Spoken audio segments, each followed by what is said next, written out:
Hello. Okay. Hi, everyone. I think we are officially live. I am going to wait a couple of moments as people join. I feel like people are sharing where they're calling in from in the comments, which I love to see.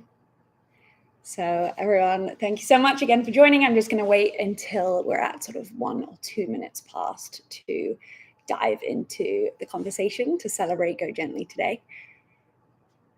It's been a long time since I've done a live event, but it's very exciting to be back doing something live. So thank you all for coming. Hopefully that's all working for everyone, the comments and everything.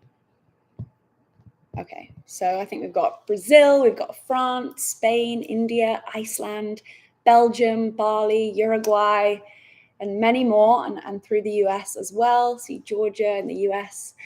So I will begin our live. It's going to be an hour. We're going to be taking lots of audience questions. So please feel free to start putting those questions into the comment box, and I will be heading over to those soon. But thank you all for joining. I am calling in from San Diego, which is the land of the Kumeyaay First Nations, the indigenous community of this area in California. So I feel very grateful to be a visitor of these lands. I can see the Pacific Ocean in the corner of my eye, which has obviously been a big inspiration for me in my climate advocacy work. The ocean was really what pulled me into this space and was a massive kind of inspiration for writing Go Gently. I can't believe it's been 6 months since the book came out. I'm not sure if it feels like less or more time since the book's come out, but it's been 6 months. And yeah, I just wanted to reflect a little bit about the writing process and what drew me to writing a book. I never thought writing a book would kind of be in my story. I always have personally found sort of storytelling just through words and not through images as well, quite challenging. I've always very much lent on my love for visual storytelling through images and video, but to entirely write a book was definitely not something I ever thought I would do, just because it's something that I have always found challenging from an early age. So it's always wonderful when you surprise yourself. So Go Gently as a physical book, as you can see behind me, it was definitely a surprise for me in my life. But I think the importance for me of writing a book in a time where obviously we have so many other platforms like YouTube and Instagram and different things to communicate with, for me, writing a book was not only a sort of practice for myself, for slowing down and dedicating to longer form of communication.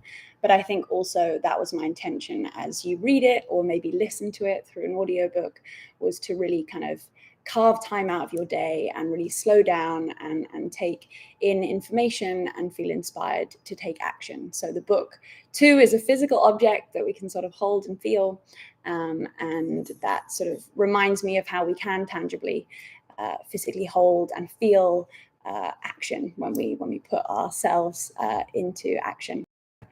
And so writing the book was an interesting time too. It was in the middle of the depths of the COVID pandemic. So I think all of us were very sort of in this new environment or new relationship to ourselves as we spent more time with ourselves or those we lived with. So for me, writing that book during the time was kind of confronting, obviously, at times, but then sometimes I think it enabled me to really focus and dedicate myself to the work even more so maybe if it had been in a regular sort of time and context. And I think the biggest learning experience I found writing Go Gently was a further softening, I think, of my understanding and relationship to these issues. Obviously, Go Gently, the idea was it's this sort of gentle approach to ourselves and our planet so that we can be more nurturing and fostering to ourselves and to our beautiful home as planet Earth. But I realized I softened even more through writing the book, because I realized that there is no right or wrong or good or bad way to approach the issues within the climate crisis. There's so much more nuanced.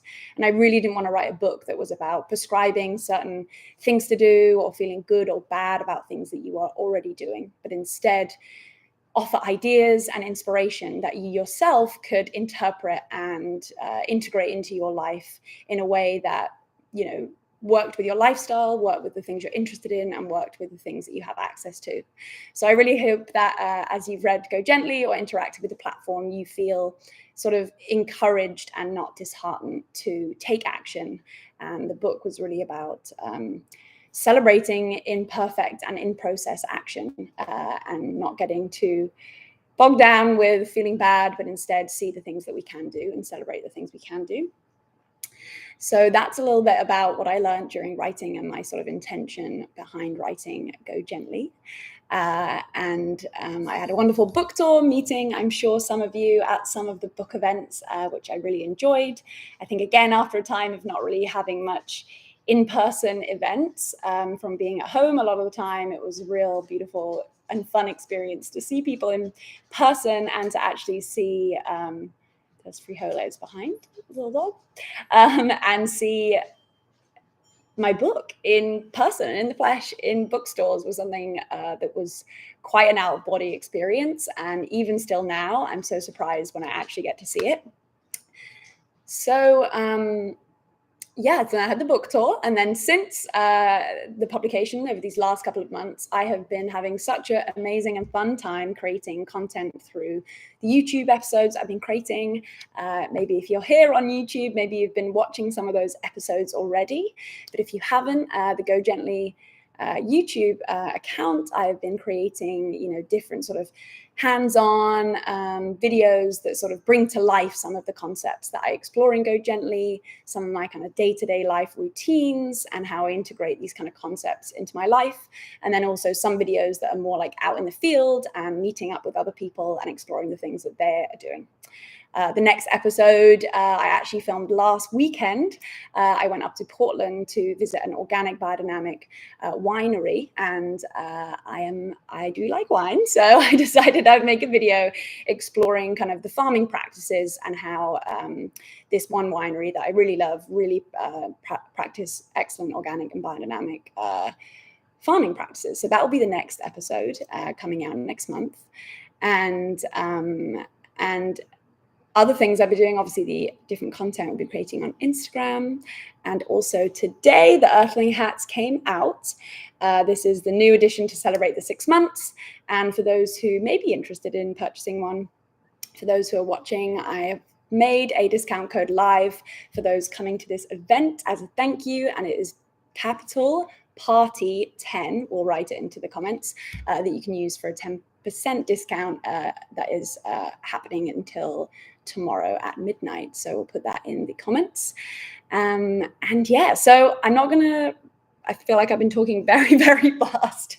I was a bit nervous about this event. You can probably tell from my voice, but I'm seeing lots of great comments coming through, and I don't want to ramble too much about the book because I feel like you probably have the best questions possible about not only the book, but maybe anything else you could be interested in that I've been doing in my life. So don't forget to add your comments and questions, and I am going to start by answering some. So, sorry, let's see them. Okay,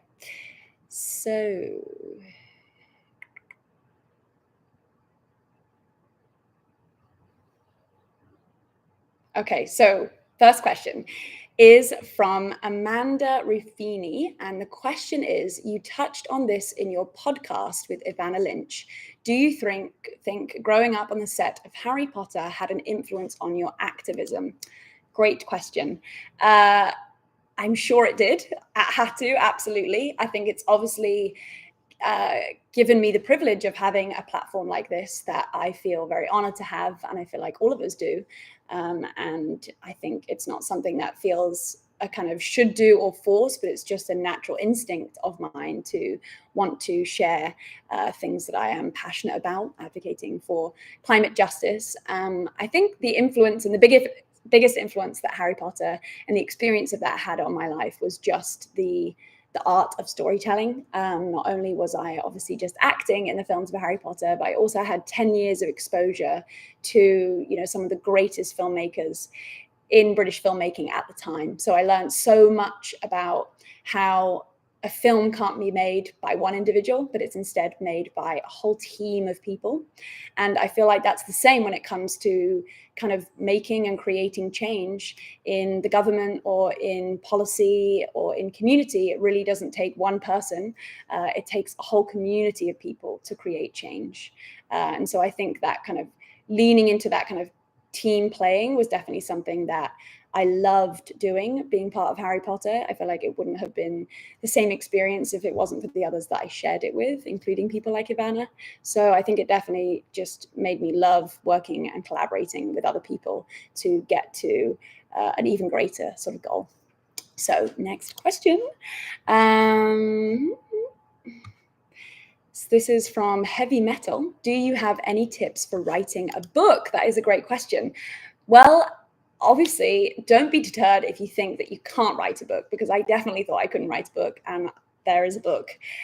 So I would say the biggest thing that was hard and challenging, but so worth doing, I think, was being vulnerable in the writing process. I think particularly in a subject like I wrote about, which is a massive, huge and complex subject that is constantly sort of changing, and the things that we, how we are like addressing the issue is constantly changing. So I think for me, it was really being open and vulnerable to share that I may be getting things wrong as I'm constantly in a process of unlearning and learning. So I found that being vulnerable, especially from the kind of non-fiction space, was helpful for me, rather than feeling like it had to be kind of perfect. And I think really leaning into your personal angle. Why are you telling that story and not someone else?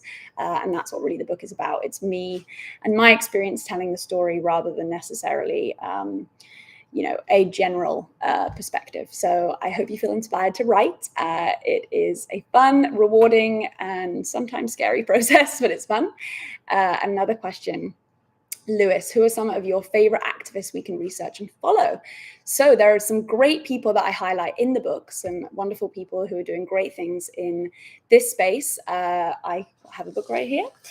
So you've seen them. They're in like little boxes throughout the book. And I really wanted to, it was so important to me to interview different people in the book, to bring in their voices and perspectives, so that when you as a reader are reading it, maybe you see more of yourself in someone I've interviewed, and how maybe you can see some reflection of yourself back in that person, and that can make you feel more inspired. Sorry, I'm flicking through and I now can't find any, but some great ones in this book are Leah Thomas. She is a wonderful climate activist who also started the platform Intersectional Environmentalist, which is an incredible space for intersectional approach to the climate issues. And Michaela Loach, who's an incredible activist in the UK. Patty Gonia, who is an incredible human being doing wonderful work in sort of representation in outdoor spaces that are often been portrayed or shown as very white, straight spaces rather than queer spaces that reflects obviously the more natural queer nature of our environment. So Patty is a wonderful person to follow. And there's also some people in this book that I interview that come at it from a more science perspective. There's a material scientist that I interview in the book. And then there's also a researcher from Greenpeace UK. So there's lots of people to follow. I mean, even if you just hit who I'm following, maybe on Go Gently Instagram, you can find some inspiration of people to follow. Another platform I love is called Future Earth on Instagram. Okay, thanks for that question. Next question.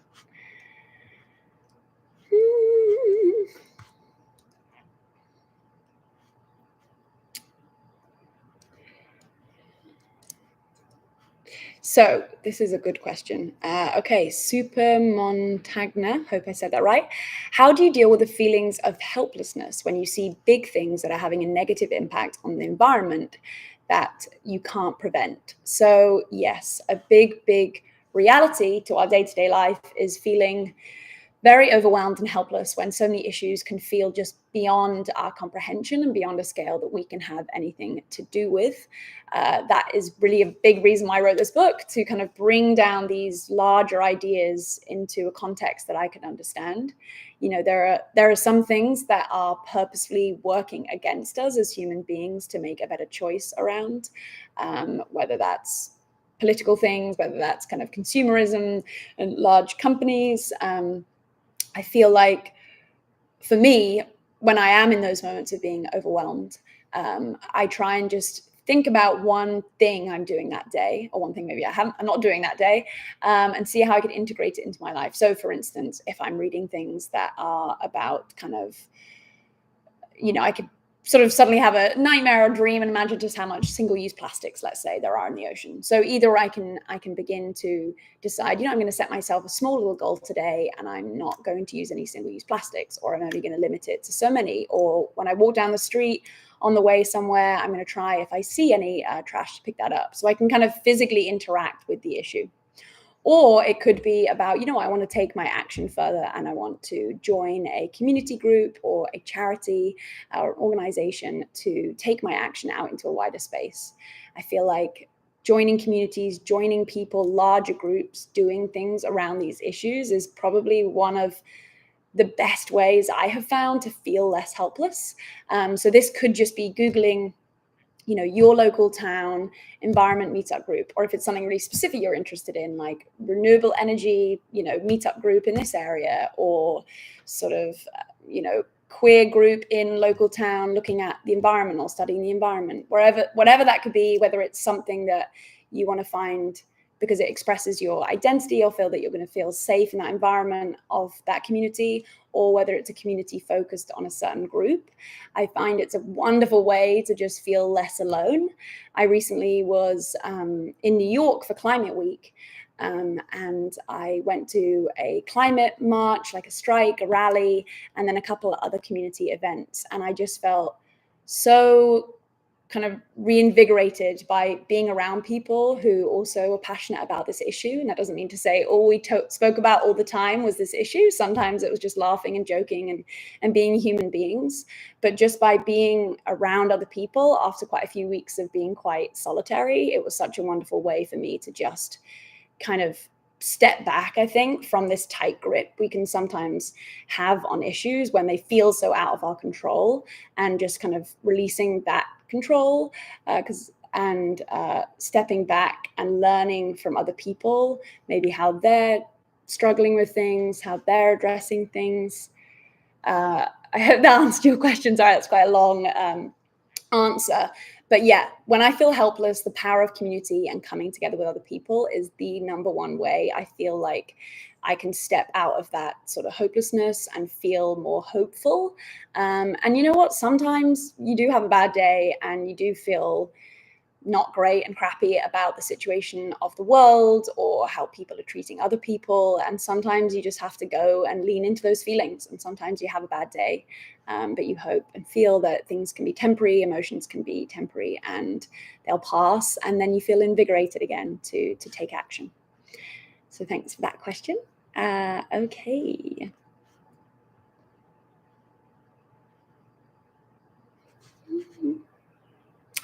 So lots of people I see are asking if the book will be translated into languages. That is a very important thing to me.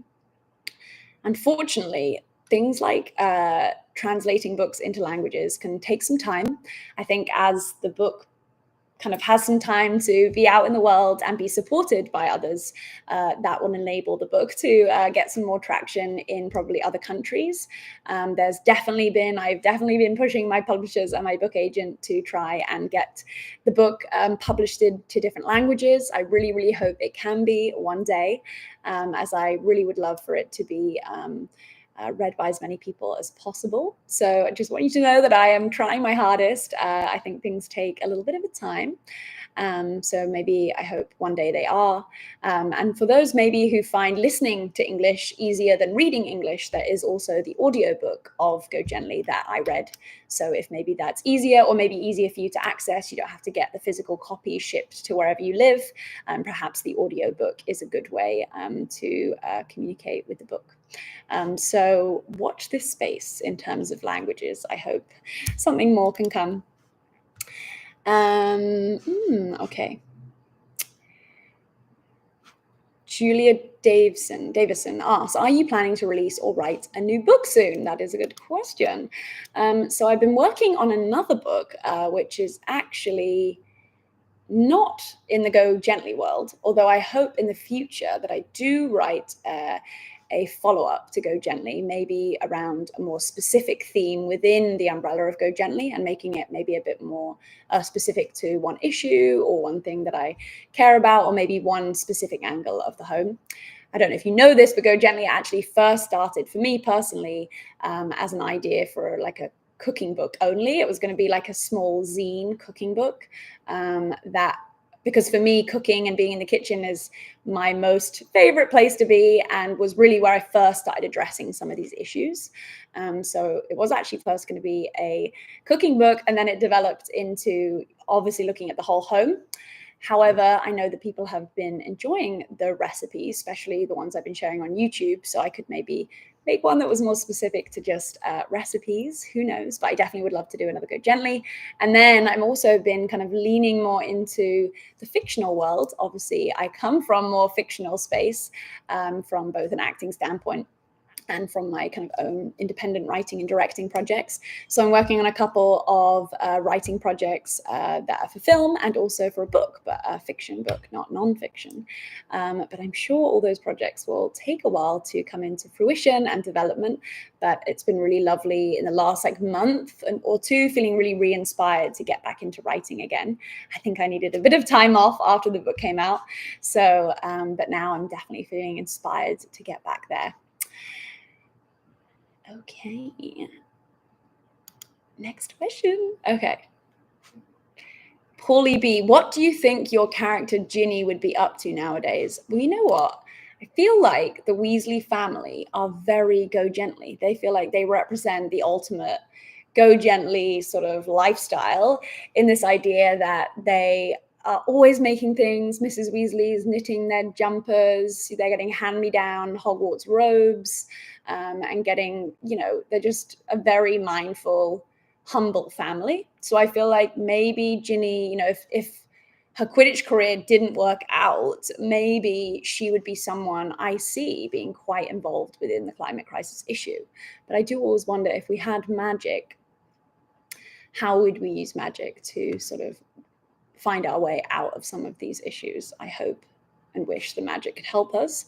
But for now, we just have the magic of our own action. So yeah, I hope that Ginny would be involved somehow. Okay, thank you again, everyone who's been leaving these questions. It's lovely to see everyone engaging. Someone asked here, Anonomio, I think that's how you say it. How can I start with this climate movement? I want to join, but I don't know where to start.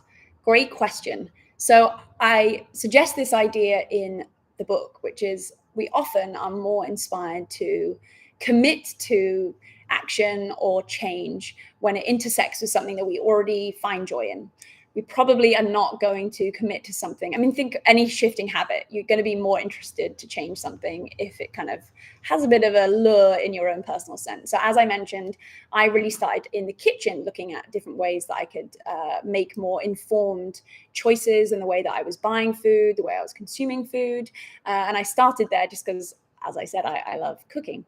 So for you, maybe you could do something similar. Could you take something that you love, that could be, I don't know, you could love gaming online, you could love technology in some way, you could love reading, gardening, fashion, clothing, beauty, any kind of topic that you love, and then look at how you could intersect that with the climate crisis issue. So if it was you loved beauty, you could sort of look at the ingredients that are in the beauty or hygiene products you buy and see if you could learn more about, how you can trace where those ingredients are from. How could you begin, at a pace you can, to start sort of shifting your choices to support more lower kind of environmentally impactful products.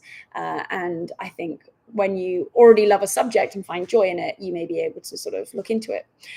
And, stemming out from the individual, say you are looking again as the example of beauty products, you could begin to shift things in your individual life, but then you're like, okay, I want to take this further. So you could look into organizations that exist that maybe look at the ingredients or processes around beauty products and see what kind of campaigns you can support, whether that could be, around vegan ingredients or, cruelty to animals or different kind of justice elements. So you can first look at the individual, and then maybe you can stem that further out into community and justice and kind of policy within the subject. I hope that helps you. That really helped me to sort of intersect my action with something at first I found joy in. Okay, next question.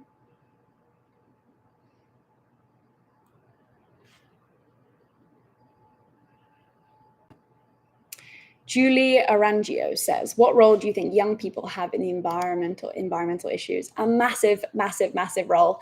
I feel like I'm constantly so inspired by younger people who are being born into a time where everything is feeling very, very real, very, very sort of emergency level. We're not talking about climate change is going to happen. It is happening. And for those who have been born into that time when it is their reality in their day-to-day life, I feel like they have this sense of urgency that we all need to have. And some older generations, I feel, really need to have, who are still in positions of power in government. And I feel like those who I've met, youth climate activists, are so good at getting to the bottom of things and really seeking transparency behind corporations, governments, and calling them out. And I think that sort of real fearlessness and sense of urgency that they have towards these issues is really inspiring. So I feel like we can learn a lot from younger people who, and I think an important thing, not only when you look at younger people, older people, every generation, is really looking at this concept of intergenerational knowledge and how we really are nothing without the other. So we can't think, youth good, like elderly people, elders bad. Because of the kind of damage that's been done in this planet, we, I think, have to lean on the knowledge that we can learn from people who have already been here, people who have been trying to do these things, and then also new, fresh energy from younger people. I think if we lean on that kind of intergenerational perspectives, and also make sure we lean on the kind of the global north and the global south perspectives, someone from the global north experiencing these things, I have an entirely different perspective and understanding of those of the global south who are being more directly affected right now by those issues. So I feel like, what can we do as young people? I would say you're probably already doing something. I think just being part of your community is great, and also trying to learn from others who have experience and others who are from different countries and contexts than your own. Okay. Ripple Effect said, any other books you have read that have inspired you? Just finished All We Can Save and loved it. That is also a great book. All We Can Save is a series of essays written by women working in the climate space. It's a beautiful book. I would highly recommend that one as just one to just dive in at any moment and read just one essay to feel kind of inspired. A big inspiration for me in just the way in which it's written is a classic, which is Braiding Sweetgrass by Robin Wall Kimmerer. I really love how she marries fictional storytelling almost with very scientific knowledge. I mean, she very much talks from her own perspective, and it is a nonfiction book per se, but the way in which she describes and writes things feels so poetic. And I feel like I personally am way more moved when poetic language is used over like too heavily scientific language. And that's the kind of writing that inspires me generally, which is also why I love,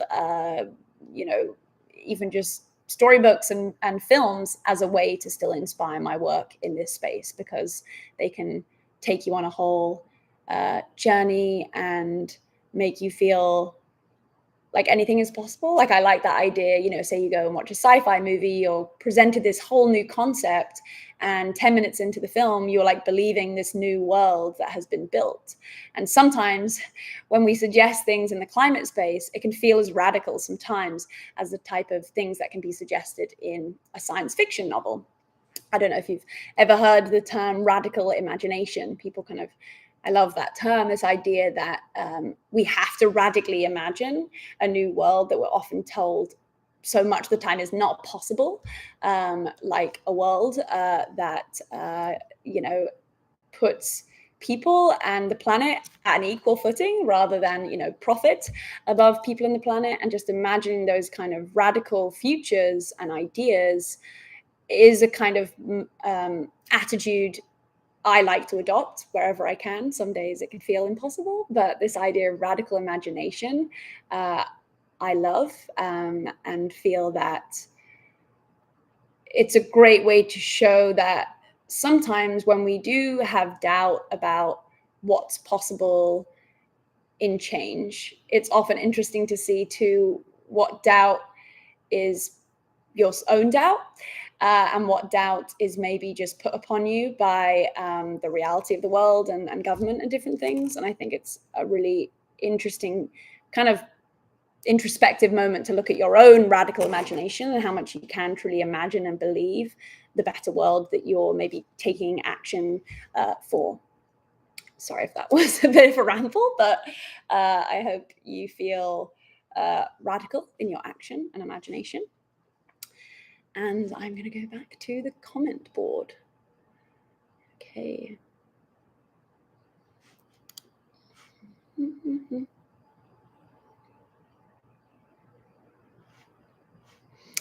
think lots of people as well have asked like how to get other people involved in caring for the planet and acknowledging the climate crisis. I would say, a lot of people will ask me this, I live in a household where, I'm the only person who really cares about these issues. I have been trying to implement changes at home, but I'm finding it really hard because other people just aren't seeing it as important as I am or as urgent as I am. And I first want to say, like, it is hard and I feel you. And I think it can't let you stop doing what you're doing. But I feel if we force ideas upon people or we make them feel bad or we kind of shame them in any way, that's often not a very productive way to get them on board with the issue and with taking action. And I think what we can only do is continue and express the joy, maybe sometimes some of these like good positive impacts you're doing in your day-to-day life are giving and feeding you, because that can be infectious.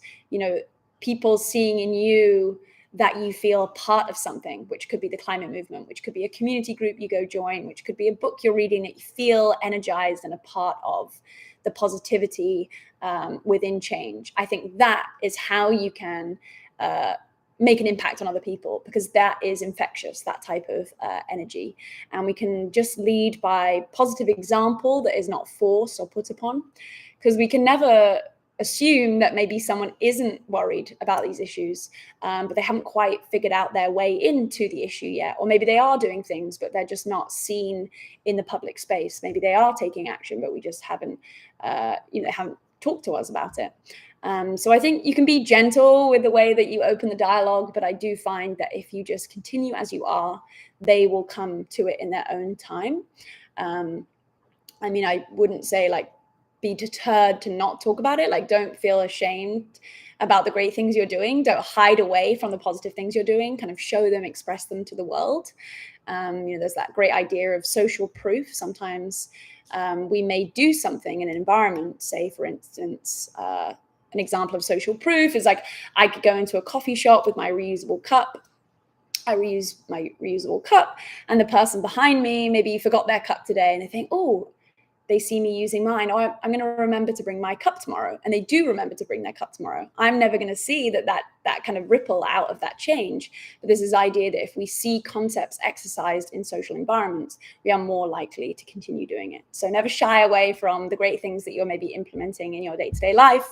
And maybe someone else, without you even knowing it, can feel inspired to take action. Okay.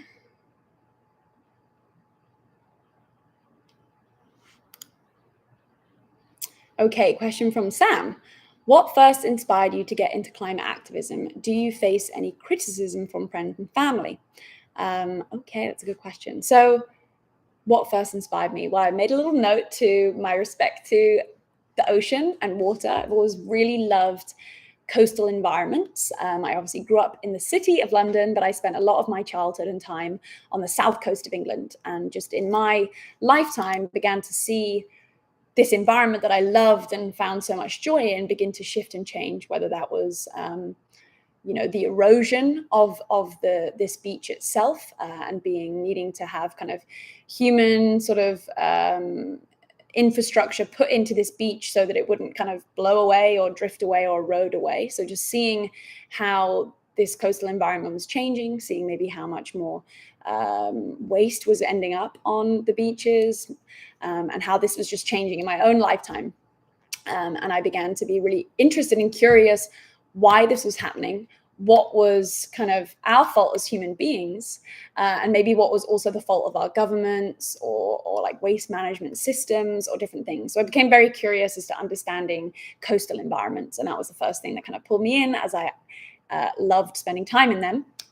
And I feel like with anything with the climate, you start looking at one thing and then that leads you to another thing and another thing, and you begin to see how interrelated it all is and how unisolated all these issues are, as we are all not unisolated people, and what we do greatly affects others. So that kind of led me into really understanding more about sort of waterways and how our lands connect to our oceans. And I became very interested in waste management systems and how they relate to our kind of consumer habits. And I started to think, how can I begin to take better actions in my day-to-day life to be more a part of the change I wanted to see happen. I also went on a very, very life-changing trip with Greenpeace on their ship, the Arctic Sunrise, back in, I think it was 2017. And I met so many incredible campaigners working on this ship who just dedicate their life to these issues. And I feel very inspired by Greenpeace's attitude towards issues, which is really direct action, this kind of non-violent direct action, this idea of kind of being forthcoming and forward, like the kind of images, famous images maybe you've seen of, people chaining themselves to trees or to ships. And it's very direct and it's very straight to the kind of polluter, let's say. But it's done in a kind of very peaceful, human way, which I've always kind of been very inspired by their work. And so that trip really just changed the game for me. It suddenly was not something I was just slightly interested in every so often. It was something that I was just like, wow, I need to live and breathe this kind of attitude that these campaigners have, and really integrate this into every element of my life. So I became very, very inspired from the Greenpeace trip. And it kind of just went on from there, really, just seeing ways that I could use my platform to speak to different sort of campaigns or petitions within governments, both in the US here where I live and also in the UK and globally. And all these little things slowly led to the writing of Go Gently. And the other part of that question is, do you face any criticism from friends or family? I personally don't. I feel very lucky that most of the people around me, my family and friends, are very much on the same page as me when it comes to these issues. And they're all equally doing things in their own right around this issue. I feel like I'm constantly inspired by friends and what curiosities they have around this issue, and humbled too at often people's maybe interest in asking my advice in certain issues like this. I've always loved to give time to people when they ask me questions or want to know more about specific issues, and also learn from them. Okay. Another question, Riri Kelly, are you planning on filming or directing any shorts in the future? That is a great question. I made a short film a while ago now. It's actually the summer of 2020, and I hope to release that soon. It is the first film of mine that really marries my sort of fascination and dedication to the climate crisis with storytelling in a fictional sense. So this film is actually it's a short film, and it is essentially about how our own consumption could come back and sort of haunt us in the form of this kind of monster that's in the pipes of this home. So I'm really, really shifting a lot of my filmmaking into how you can use genre such as horror, monster movies, sci-fi, as a way to explore these issues, kind of leaning into that sort of concept I spoke about earlier of this kind of radical imagination, and how I love that storytelling can sometimes completely change our mind about something that we can be quite fixed on from the beginning to the end of a film. So I really hope to share some of those projects with you soon. And another thing I would love to share, which is kind of related and inspired from the YouTube videos, which I have had so much fun making. If anyone wants to share any favorite episodes that they've had of the YouTube channel, that would be amazing. I love to hear feedback of the ones that people love. It seems like the day in the life videos have been very popular. I definitely love doing that. But what has been so exciting for me is a project that I'm working on, which is essentially an extension or inspired by the YouTube channel, but it's going to be a longer form video project that is going to come out of the online world and hopefully go more onto kind of a streaming platform. And it's going to be essentially an episodic TV show that's looking at similar issues of the Go Gently world, but it's going to be slightly more elevated, and it's going to be also co-hosted with someone else, which I can't tell you who it's going to be yet, but I'm very excited to be working with them. And that is something that we are going to be filming in spring next year. So as you know, post-production takes a while, so I can't really tell you when that is going to be out, but it's something that I'm really excited by. I have just loved marrying my love of filmmaking and storytelling with these climate crisis issues. This is going to be more of a kind of documentary style show, unlike the other projects I was telling you about. So that's something that I'm really, really looking forward to next year. And I'm sure while we're actually filming the show, we'll be sharing little segments of the filming process as well while we do that. I'm going to take a couple more questions, and then I was actually going to finish this session with reading the conclusion from Go Gently. I also just want to let you know that Go Gently, the book, is actually also now available on my website to purchase. Unfortunately, at this time, it's only available to be shipped within the US, but the books that are available on my website are also going to be signed copies. So if you're interested in a signed copy, it will be this one, the US edition, that is on gogently.earth, which is the website, which is also where you can find the Earthling caps. Again, there's a discount code of 10%, which is capitals party 10 for that discount code. And I'm going to answer two more questions, and then I'm going to read the conclusion of this book. Thank you all so much for joining. This has been really fun. I hope you've learned some things or felt part of the community. I just love seeing all these comments. I'm also loving that about YouTube. So many people comment saying, oh, I tried this recipe and I found this. It's just so exciting and unreal to see you all trying different things that I've explored in this book.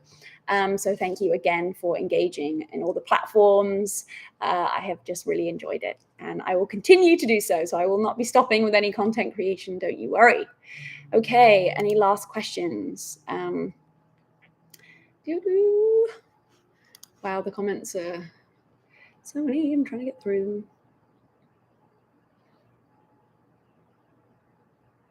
Someone said they liked the recent Costco video. That was also a fun moment. This is a good question. What was the hardest part about writing Go Gently? Did you have moments where you felt like giving up? Yes, I did have many moments where I felt this is all impossible. It was quite a thing to produce. Not only was I writing the book, but I was also producing all the photos that are in the book too for the photo shoot. There were definitely moments where I felt, why am I writing this book? Someone else should write this book. What's my angle? Or I don't have enough experience. I'm not a scientist. And all those things of self-doubt, I think we can often find when we're looking at these very complex issues. We can think, oh, I don't know enough. I should just be quiet. I should just sit back and I shouldn't say anything.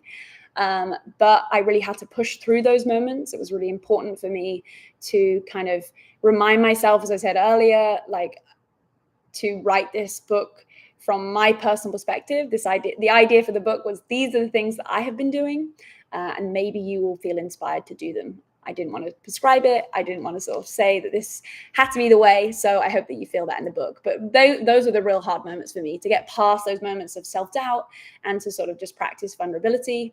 And at the beginning of the process, I could sometimes have a bad day and not write anything. But towards the end, when it was the deadlines, it was the first time I'd really had such kind of strict deadlines in a writing project for myself, but I felt like it was actually really helpful because I had to just kind of get over myself and keep writing. So if maybe you're writing a project yourself, a great thing to do could be to set some very strong deadlines and maybe set them with a friend and say, okay, on this day, I'm going to send you this thing I've been working on. And I feel like deadlines can help you sometimes push past the self-doubt you have and just kind of force yourself to just get it out on the page and just get it out there. And when you edit it, you can sort of begin to find some through line and some cohesion with the writing. So I hope you all feel too inspired to lean into your skill sets that you have, lean into your creative things that you love to do or academic things you love to do, and use that as a real medium to connect with climate issues, justice issues, civil rights issues. There's not one type of person in a movement. There's a million different types of people within movements, from the extroverted to the introverted, to the creative, to the academic, to people who love numbers and people who love images. There's so many roles and there's so many ways we can express ourselves. And I hope that you can lean into those, because I certainly did lean into those when I wrote this book. Okay, well, I'm going to read the conclusion of Go Gently. It's quite short, so hopefully it takes us up to 3 p.m. And if not, I'll answer some more questions.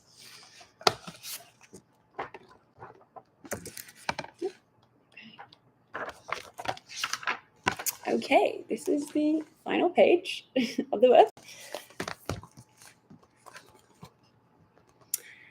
Okay, conclusion.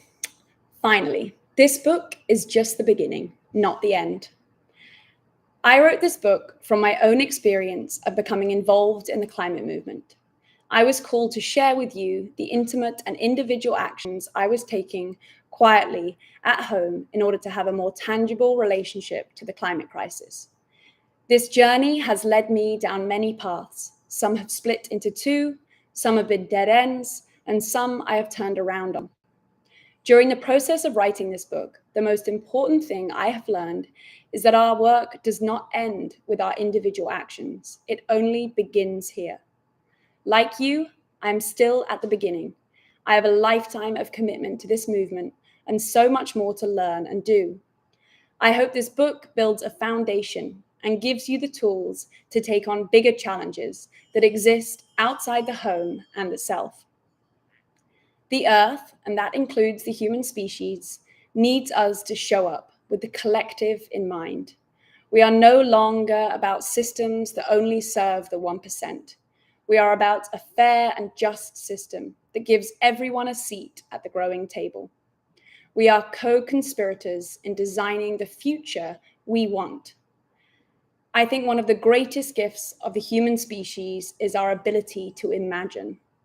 So let's use our radical imagination to not only change our perceptions of the climate crisis, but also change our conditions. I believe we have agency over how we wish to leave this planet for our ancestors. Thank you for being part of this book and the ecosystem that we as a community are building within our beautiful biosphere, planet Earth.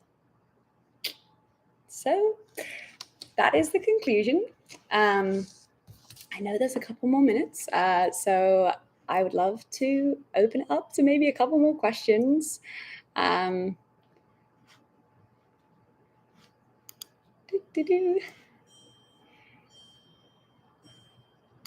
Okay, seeing some questions come in.